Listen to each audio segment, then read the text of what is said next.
मित्र रहे हैं। भारत और पोलैंड की मित्रता को मजबूत करने में आपका बहुत बड़ा योगदान है।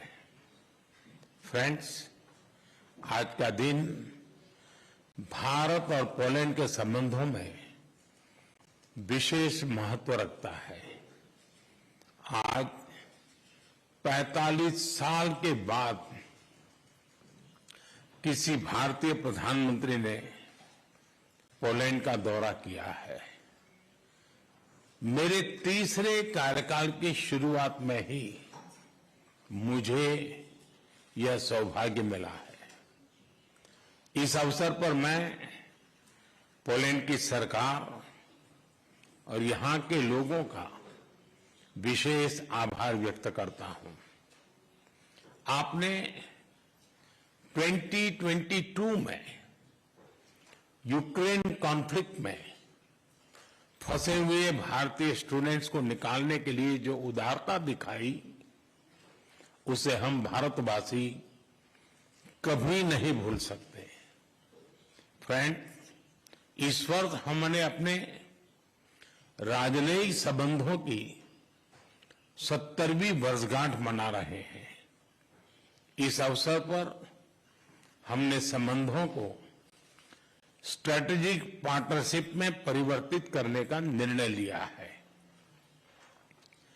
भारत और पोलैंड के संबंध डेमोक्रेसी और रूल ऑफ लॉ जैसी साझा मूल्यों पर आधारित है। आज हमने संबंधों को एक नई दिशा देने के लिए कई इनिशिएटिव्स की पहचान की है।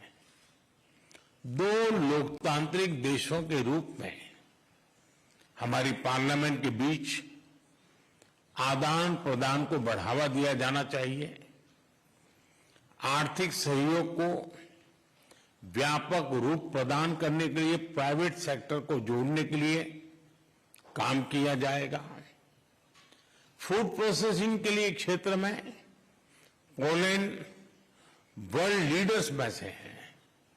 हम चाहते हैं कि पोलैंड की कंपनियां भारत में बनवाए जा रहे मेगा फूड पार्क से जुड़े भारत में तेज गति से हो रहे शहरीकरण से water treatment, solid waste management, urban infrastructure, ऐसे क्षेत्रों में हमारे सहयोग के नए अवसर खुल रहे हैं।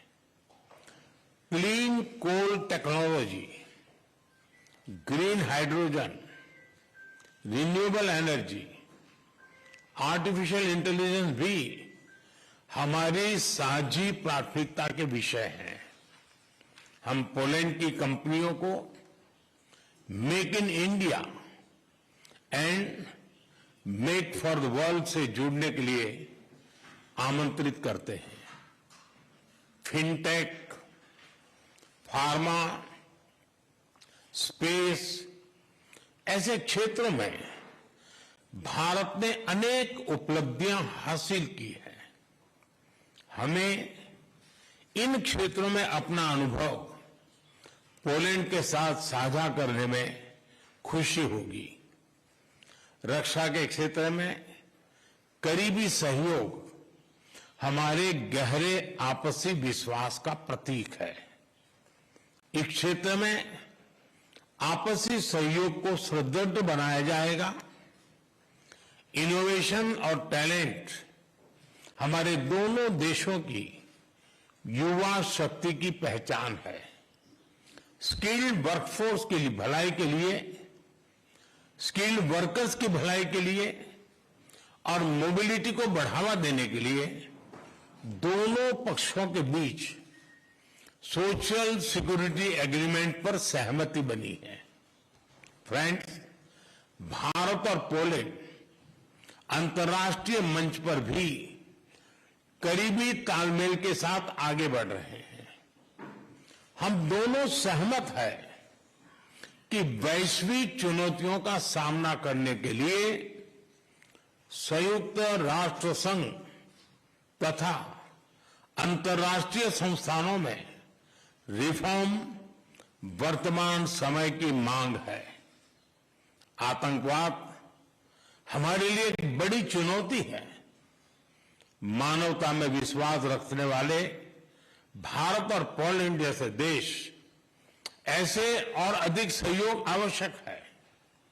उसी तरह क्लाइमेट चेंज हमारे लिए साझा प्राथमिकता का विषय है। हम दोनों अपनी क्षमताओं को जोड़कर ग्रीन फ्यूचर के लिए काम करेंगे। जनवरी 2025 में पोलैंड यूरोपियन यूनियन की अध्यक्षता संभालेगा। मुझे विश्वास है कि आपके सहयोग से भारत और ईयू के संबंधों को बल मिलेगा। फ्रेंड, यूक्रेन और पश्चिम एशिया में चल रहे संघर्ष हम सभी के लिए गहरी चिंता का विषय है। भारत का यह दृढ़ विश्वास है कि किसी भी समस्या का समाधान रणभूमि में नहीं हो सकता। किसी भी संकट